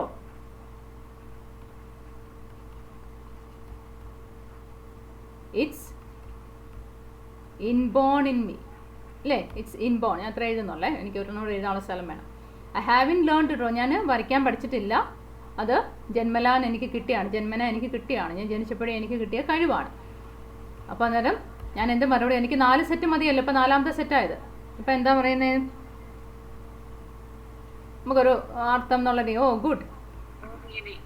Oh good, then bye. Just ഞാനൊന്ന് നിർത്തുകയാണ്. അപ്പം ദെൻ ബൈ അല്ലെ സി യു ടുമാറോ എന്തെങ്കിലും പറഞ്ഞ് നമ്മൾ നിർത്തുന്നു. ഒരു 4 കോൺവെർസേഷൻ സെറ്റ് എഴുതാൻ പറഞ്ഞാൽ അത്ര എഴുതിയാൽ മതി. ഇനി അതല്ല ഒരു സെറ്റ് കൂടെ എഴുതണം എന്നുണ്ടെങ്കിൽ എന്ത് ചെയ്താൽ മതി? ജസ്റ്റ് ഒരു താങ്ക് യു കൊടുത്തിട്ട് അല്ലെങ്കിൽ ബൈ, അന്യോന്യം ഒരു ബൈ പറഞ്ഞുകൊണ്ട്, ടൈൽ ഒരു ബൈ പറയുന്നു, തിരിച്ച് നമ്മൾ ഒരു ബൈ പറയുന്നു. ലാസ്റ്റ് ഒരു സെറ്റ് കോൺവെർസേഷൻ അങ്ങനെ അങ്ങ് നിർത്തിയേക്കുക. പിടിയോ? നമുക്ക് കോൺവെർസേഷൻ എഴുതാൻ ചോദിക്കും. സ്റ്റോറിയുമായി റിലേറ്റ് ചെയ്ത് ആയിരിക്കും നമുക്ക് മിക്കവാറും കോൺവെർസേഷൻ ചോദിക്കുക. അപ്പം നമുക്ക് എഴുതാനുള്ള ആശയം അറിയണമെങ്കിൽ സ്റ്റോറി എന്താണെന്നുകൂടെ അറിയണം. നമ്മൾ ചോദ്യങ്ങൾ മനസ്സിൽ നിന്ന് സങ്കല്പിച്ചായിരിക്കും എഴുതുന്നത്. അപ്പോൾ ആ കോൺവെർസേഷൻ്റെ രീതി പിടികിട്ടി എങ്ങനെ എഴുതുന്നതെന്നുള്ളത് ഓക്കെ. അപ്പം നിങ്ങളുടെ യുക്താനുസാരം ഇത് പക്ഷേ നോട്ട്ബുക്കിലോട്ട് എഴുതിയേക്കണേ. ഇത് നമുക്ക് നോട്ട്ബുക്കിലോട്ട് എഴുതിയേക്കണേ. ആണ് കോൺവെർസേഷൻ എഴുതാൻ പരീക്ഷയ്ക്ക് ചോദിക്കാറുള്ളതാണ്. അപ്പോൾ ഈ കോൺവെർസേഷൻ നിങ്ങൾ ബുക്കിലോട്ട് എഴുതുക. എന്നിട്ട് നിങ്ങൾ തന്നെ സങ്കല്പിച്ച് ആർച്ച് ഡ്യൂക്കും ടൈലും തമ്മിലുള്ള കോൺവെർസേഷൻ നമ്മൾ ടെക്സ്റ്റിൽ പഠിച്ചു അല്ലേ?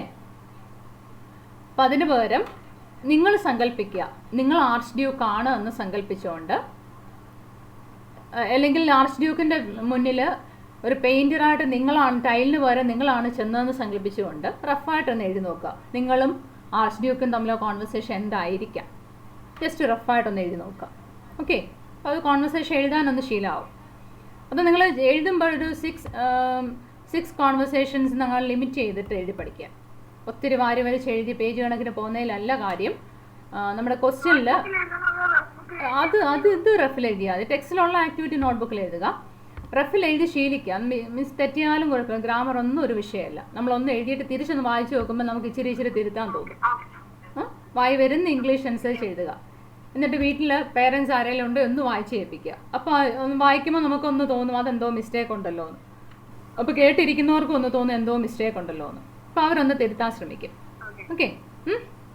അപ്പം നമ്മൾ എഴുതുമ്പോൾ ഒരു 5 സെറ്റ് അല്ലെങ്കിൽ 6 സെറ്റ് എന്നുള്ള ലിമിറ്റ് ചെയ്ത് എഴുതി ശീലിക്കുക. വാരി വലിച്ച് നമ്മൾ പേജ് കണക്കിന് എഴുതിയാൽ നമുക്ക് പരീക്ഷയ്ക്ക് വരുമ്പോൾ അത്രയും എഴുതാനുള്ള ക്വസ്റ്റ്യൻ ആയിരിക്കത്തില്ല നമുക്ക് വരുന്നത്. 6 സെറ്റിൽ കൂടുതൽ നമുക്ക് സാധാരണ പരീക്ഷയ്ക്ക് ചോദിക്കത്തില്ല. 6 സെറ്റോ കോൺവെർസേഷനാണ് മിക്കവാറും പരീക്ഷയ്ക്ക് വരാറുള്ളത്. അപ്പോൾ അങ്ങനെ ലിമിറ്റ് ചെയ്ത് ചെയ്യാനായിട്ടൊന്ന് ശീലിക്കുക. ഓക്കെ. ഇനി അടുത്ത ആക്ടിവിറ്റി 3 നോക്കിയേ. കുറച്ച് നേരമായിട്ട് നിങ്ങൾ ഇങ്ങനെ ക്ലാസ് കേട്ട് ബോറടിച്ചിരിക്കുമല്ലേ? നമുക്ക് പേജ് നമ്പർ 29 ഒന്ന് എടുത്തേ. ഇച്ചിരി നേരം ഒരു ചെറിയൊരു ഗെയിം കളിക്കാം. എന്തുവാ? സമയം നോക്കിയിരിക്കുമോ എന്നാനൊക്കെ? പേജ് നമ്പർ 29 എടുത്തേ. എന്തായാലും അടുത്ത പറയാനുള്ള സമയവും ഇല്ല, സമയവും കുറവാണ്. Page number let's play with language. Text not ചെയ്താൽ മതി. നിങ്ങൾ കുസൃതി ചോദ്യങ്ങളൊക്കെ ഇംഗ്ലീഷിൽ മലയാളത്തിലൊക്കെ ചോദിക്കാറുണ്ടല്ലോ, അതുപോലുള്ള കുറച്ച് കുസൃതി ചോദ്യമാണ്. ബുക്കിൽ എഴുതി വെച്ചിട്ടുള്ളവരുണ്ടാവും, അവർ ഉത്തരം പറയരുത്. അല്ലാതുള്ളവർ ശ്രമിച്ചു നോക്കാം. എന്തോ 29. ഒന്നാമത്തെ ക്വസ്റ്റ്യൻ നോക്കി. Here are a few funny questions, try to answer the. കുറച്ച് തമാശ ചോദ്യങ്ങൾ, നമ്മുടെ കുസൃതി ചോദ്യങ്ങൾ കുറച്ച് തന്നിട്ടുണ്ട്. ഒന്ന് ആൻസർ ചെയ്യാൻ ശ്രമിക്കുക.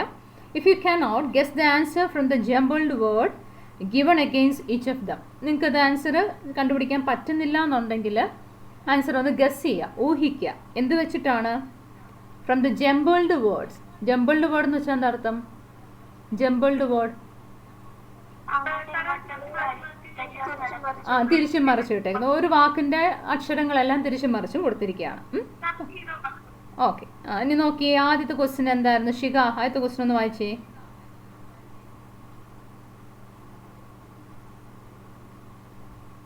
ഇത് കുറച്ച് ലാംഗ്വേജ് മനസ്സിലായി. ഷിക ഇല്ലേ അവിടെ? അന്നേരം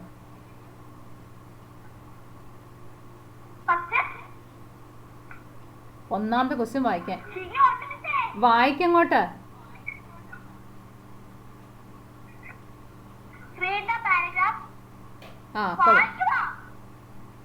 എവിടെ വായിക്കാനാ പറഞ്ഞേ? ഏത് വായിക്കാനാ പറഞ്ഞേ? എന്തോ വായിക്കാനാ ഷിക പറഞ്ഞേ?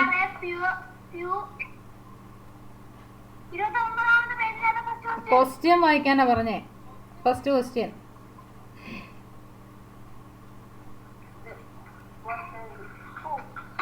ഷിക ഇവിടെ ഒന്നും ഇല്ല. ക്ലാസിന്റെ ഇടയ്ക്ക് ശ്രദ്ധ മാറി പോന്നോ?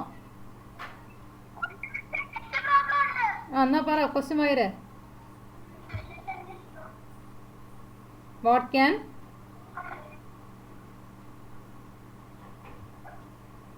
പറഞ്ഞേ, നീ വായിച്ച വായിരങ്ങ്. നീ അങ്ങ് വായിക്കി, പറയുന്ന കേൾക്കാം. നീ അങ്ങ് വായിച്ചോ.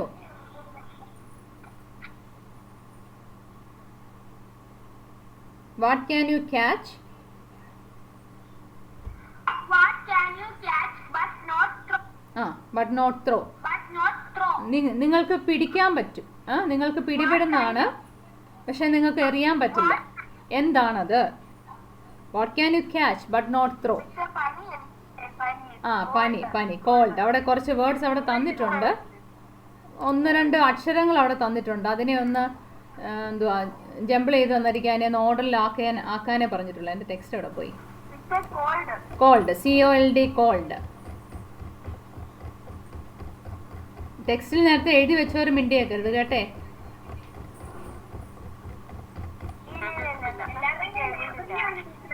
എന്നാ ഞാൻ ഓരോരുത്തർ അടുത്തായിട്ട് വായിക്കാം. ശിവാനി, അടുത്ത ക്വസ്റ്റ്യൻ വായിച്ചേ. ശിവാനി പെട്ടെന്ന് അടുത്ത വായിച്ചേ. ശിവാനി പെട്ടെന്ന് അടുത്ത വായിച്ചേ. What kind of room has no doors or windows? What kind of room has no doors and windows? വാതിലും ജനലും ഇല്ലാത്ത റൂം ഏതാണ്? ഇവിടെ കുറച്ച് വേർഡ്സ് തന്നിട്ടുണ്ട്. ഒന്ന് നേരെ ആക്കിയാൽ കിട്ടും. മഷ്റൂം. കേട്ടിട്ടുണ്ടല്ലോ? മഷ്റൂം കൂണിന്റെ ഇംഗ്ലീഷാണ് മഷ്റൂം. മഷ്റൂം. റൂം എന്നുള്ള വേർഡ് ഉണ്ട് അവിടെ. അടുത്തേ ശ്രേയ, അടുത്തേന്ന് വായിച്ചേ. ശ്രേയ, യെസ്.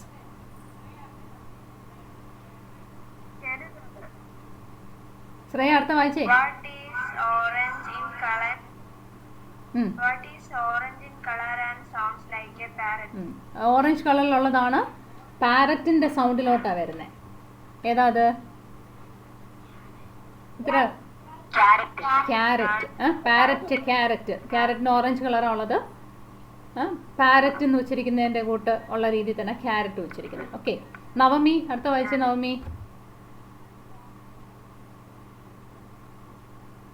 നവമി ഇല്ലേ? നവമി ഇല്ലേ ഇവിടെ? Malavika, Dibu, are you there?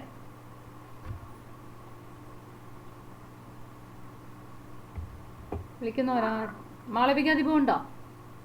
Left ആയിപ്പോയോ?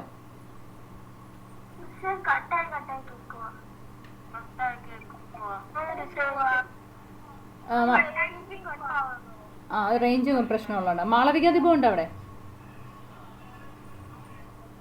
ഇല്ല. ആദിയ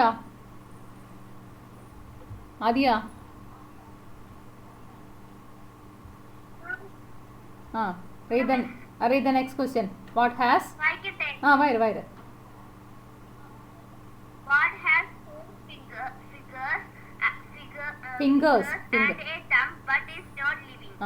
എന്തിനാണ് 4 വിരലും ഉണ്ട് ഒരു തമ്പും ഉണ്ട് പക്ഷെങ്കിൽ ഏതാ? ഗ്ലൗ നമ്മുടെ കയ്യുറ. GLOVE ഗ്ലൗസ് നമ്മൾ കേട്ടില്ലേ? അതാ ഗ്ലൗ. ഇനി അടുത്ത ആർക്ക് വായിക്കാം? ഞാൻ പേര് വിളിക്കട്ടെ. ശ്രേയ ഗിരീഷ്. ശ്രേയ ഗിരീഷ് ഉണ്ടോ? അല്ലെങ്കിൽ ദേവിക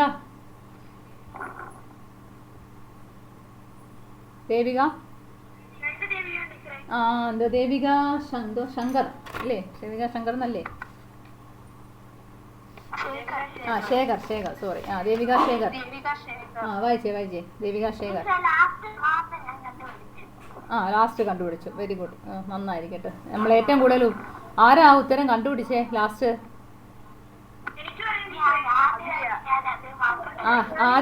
ആരാ ആദ്യം കണ്ടുപിടിച്ച? എൻ്റെ അടുത്ത് കണ്ടുപിടിച്ചെന്ന് പറഞ്ഞ ആ വ്യക്തി ആരാ? ഞാനാരാ? പേൻ പറ. അബിയാന്നോ? എന്നാ അബിയ സർവ്വനേരം ഉറക്കോ? അതാ നീ പെട്ടെന്ന് ഉത്തരം കണ്ടുപിടിച്ചേ. ഓക്കെ. ഞാൻ ആരോടാ വായിക്കാൻ പറഞ്ഞേ? ദേവിക ശേഖറിന്റെ അടുത്തല്ലേ വായിച്ചേ? പറ വായിക്കും എന്നെ. What loses its head in the morning and gets it back at night? എന്തുവാ? പില്ലോ. രാവിലെ തല നഷ്ടപ്പെടുന്നു, രാത്രി തിരിച്ചത് കിട്ടുന്നു. എന്താ? പില്ലോ. PILLOW pillow. ഇത് ജസ്റ്റ് നമ്മുടെ എന്തുവാ, ഇത് ജസ്റ്റ് ടെക്സ്റ്റിലോട്ട് ഒരു രസകരമായിട്ടുള്ള രീതിയിൽ കുറച്ച് കുസൃതി ചോദ്യങ്ങൾ ചോദിച്ചതേ ഉള്ളൂ കേട്ടോ, ബോറടി മാറ്റാൻ വേണ്ടിയിട്ട്. ഇനി നിങ്ങൾക്ക് 1-2 ഹോംവർക്ക് കൂടെ തരുവാണ്, ജസ്റ്റ് ടെക്സ്റ്റിൽ നോട്ട് ചെയ്താൽ മതി. നമുക്ക് അടുത്ത ക്ലാസ്സിൽ അത് കൂടുതൽ ഇമ്പോർട്ടൻ്റ് ആയിട്ടുള്ളതല്ല. നമുക്ക് അടുത്ത ക്ലാസ്സിൽ നമുക്ക് ക്വസ്റ്റ്യൻ ടാഗ് പഠിക്കണം, അത് ഏറ്റവും ഇമ്പോർട്ടൻ്റ് ആണ്. 1-2 എണ്ണം നിങ്ങൾ ജസ്റ്റ് ഒന്ന് ടെക്സ്റ്റിലോട്ട് നോട്ട് ചെയ്തേക്കുക. നമുക്ക് ആക്ടിവിറ്റി ഒന്ന് സ്പീഡപ്പ് ചെയ്ത് പോകണമല്ലോ. അതുകൊണ്ട് ഈ ഒരു ഭാഗം മറ്റേ ഈ തൊട്ട് മുന്നേ ഒരു സ്ക്രിപ്റ്റിൻ്റെ കാര്യമൊക്കെ, അത് നിങ്ങൾക്ക് ഏതെങ്കിലും ഒരു സ്ക്രിപ്റ്റ് തയ്യാറാക്കാൻ പറ്റിയ, അത് ജസ്റ്റ് അത്ര ഇമ്പോർട്ടൻ്റ് അല്ല. സ്ക്രിപ്റ്റ് തയ്യാറാക്കാൻ പറ്റുന്ന സ്ക്രിപ്റ്റിൻ്റെ പ്രത്യേകത എന്താ? സാധാരണ നമ്മൾ നാടകമൊക്കെ എഴുതുമ്പോൾ സ്ക്രിപ്റ്റിൻ്റെ പ്രത്യേകത എന്താ? ഒരു നാടകം അവതരിപ്പിക്കണമെങ്കിൽ അതിൻ്റെ ആ സിറ്റുവേഷനും കാര്യങ്ങളും എല്ലാം നമ്മൾ എക്സ്പ്ലെയിൻ ചെയ്ത് പറയും അല്ലേ? അപ്പോൾ ഇത് ജസ്റ്റ് ഒന്ന് വായിച്ച് നോക്കുക. നിങ്ങൾക്ക് ഒരു സ്ക്രിപ്റ്റ് തയ്യാറാക്കാൻ പറ്റുന്നെങ്കിൽ റഫായിട്ട് അങ്ങനെ തയ്യാറാക്കിയിരുന്നത്, അത് അത്ര ഇമ്പോർട്ടൻ്റ് ആയിട്ടില്ല. ഞാൻ പറഞ്ഞത് ഇതാണ്, ആക്ടിവിറ്റി 4 ആണ്. ക്യാപ്റ്റൻ ഓഫ് ഗാർഡ്സിൻ്റെ പ്രത്യേകതകൾ ഇവിടെ ഇങ്ങനെ തന്നിട്ടുണ്ട്. നിങ്ങൾ ടെക്സ്റ്റ് വായിച്ചിട്ട് ടൈലിൻ്റെ പ്രത്യേകതകൾ എന്തൊക്കെയാണ് നിങ്ങൾ ടെക്സ്റ്റിൽ നിന്ന് നോട്ട് ചെയ്തതായ പെക്യുലാരിറ്റീസ് ഇവിടുന്ന് നോട്ട് ചെയ്യുക. ആർച്ച് ഡ്യൂക്കിൻ്റെ ഇതുപോലെ ടെക്സ്റ്റിൽ നിന്ന് പെക്യുലാരിറ്റീസ് ഒന്ന് നോട്ട് ചെയ്യുക. സ്ക്രിപ്റ്റ് എന്ന് പറയുന്ന കഥ എഴുതുവല്ല, ഒരു നാടകം കളി അല്ലെ ഒരു അഭിനയം നടത്തണം എന്നുണ്ടെങ്കിൽ എങ്ങനെ എഴുതാം, അത് ടെക്സ്റ്റിൽ ഒന്ന് വായിച്ച് നോക്കുമ്പോൾ ഒരു സ്ക്രിപ്റ്റ് അവിടെ തന്നിട്ടുണ്ട്. ആ സ്ക്രിപ്റ്റ് ഒന്ന് വായിച്ച് നോക്കുമ്പോൾ തന്നെ നിങ്ങൾക്കറിയാം. അവിടെ ആണെങ്കിൽ വിശദമായിട്ടൊന്ന് പറയും, എന്താണ് അവിടെ നടന്ന ആക്ഷൻ ഉൾപ്പെടെ നമ്മൾ പറയും. കോൺവെർസേഷൻ കൃത്യമായിട്ട് എഴുതും. അതാണ് സ്ക്രിപ്റ്റ് എന്ന് പറയുന്നത്. അപ്പോൾ ഇവിടെ 1-2 സ്ക്രിപ്റ്റുകൾ പറഞ്ഞു, അത് അത്ര ഇമ്പോർട്ടൻ്റ് ഇല്ല. ജസ്റ്റ് നിങ്ങൾ റീഡിംഗ് ആയിട്ടൊന്ന് നോക്കുക, റഫായിട്ടൊന്ന് എഴുതി നോക്കിയിരുന്നാലും മതി. വായിച്ചാൽ നിങ്ങൾക്ക് മനസ്സിലാവുന്നതേ ഉള്ളൂ. ഇമ്പോർട്ടൻ്റ് ആയിട്ടുള്ളത് പറഞ്ഞു പോവാം. അപ്പോൾ ഈ ടൈലിൻ്റെയും ആർച്ച് ഡ്യൂക്കിൻ്റെയും നിങ്ങൾ ടെക്സ്റ്റിൽ നിന്ന് വായിച്ചതിൻ്റെ സ്വഭാവ വിശേഷണങ്ങൾ എന്തൊക്കെയാണെന്നൊക്കെ നോട്ട് ചെയ്യുക. നമുക്കത് ബുക്കിലോട്ട് എഴുതേണ്ടത് ക്യാരക്ടർ സ്കെച്ച് ഓഫ് ടൈൽ എന്നും character sketch of arch Duke എന്നുള്ളതും നമുക്ക് നോട്ട് ബുക്കിലോട്ട് എഴുതേണ്ടതാണ്. അത് സാധാരണ പരീക്ഷയ്ക്കും ചോദിക്കുന്ന ഭാഗമാണ്. ഒന്ന് എഴുതാൻ ശ്രമിക്കുക. ആദ്യം ടെക്സ്റ്റിലോട്ടൊന്ന് എഴുതാൻ ശ്രമിക്കുക. ഞാനും ഒരു കോപ്പി ഇട്ട് തരാം, അത് പഠിക്കുകയും കൂടെ ചെയ്യണം. പരീക്ഷയ്ക്ക് സാധാരണ ചോദിക്കും, കഥാപാത്രങ്ങളെ ഒന്ന് വിശദീകരിക്കാൻ പറഞ്ഞുകൊണ്ട് ചോദിക്കും. ഇവിടെ ആദ്യത്തെ ഹെഡിങ് ക്യാരക്ടർ സ്കെച്ച് ഓഫ് ടൈൽ എന്ന് കൊടുക്കണം. രണ്ടാമത്തെ heading character sketch of archduke, അത് അടുത്ത ഹെഡിങ് ആയിട്ട് കൊടുത്തിട്ട് അത് നോട്ട്ബുക്കിൽ എഴുതേണ്ടതാണ്. പാരഗ്രാഫായിട്ട് എഴുതേണ്ടതാണ് സാർ നമുക്ക് പരീക്ഷയ്ക്കും ചോദിക്കുന്നത്. അപ്പോൾ നിങ്ങൾ ഇത് ടെക്സ്റ്റിലോട്ട് ആദ്യം ഇത് രണ്ടും എഴുതുക. ഇവിടെയും ടെക്സ്റ്റിലൊന്ന് റഫായിട്ട് എഴുതി പഠിക്കുക. പിന്നെ ബുക്കിലോട്ട് ഞാനും ഒരു കോപ്പി ഇട്ട് തരാം. ബുക്കിലോട്ട് എന്നിട്ട് നോട്ട്ബുക്കിലോട്ട് എന്നിട്ട് ക്യാരക്ടർ സ്കെച്ച് എന്ന് പറഞ്ഞുകൊണ്ട് കൊടുത്തേക്കണം. ഇതൊക്കെ നിങ്ങൾ ജസ്റ്റ് ഒന്ന് വായിച്ച് നോക്കി എഴുതാൽ മതി. വായിച്ച് നോക്കി നിങ്ങൾക്ക് സ്പീക്ക് ചെയ്യാനായിട്ടുള്ളതാണ്, ബുക്കിലൊന്നും എഴുതേണ്ടതല്ല. പിന്നെ ഇനി നമുക്ക് ഗ്രാമർ വർക്ക്സ് തൊട്ടുള്ളത് നമുക്ക് ബുക്കിൽ എഴുതേണ്ടതാണ്, ഇമ്പോർട്ടൻ്റ് ആണ്. അത് നമുക്ക് അടുത്ത ക്ലാസ്സിൽ പഠിക്കാം. ഓക്കെ, സംശയമില്ലല്ലോ?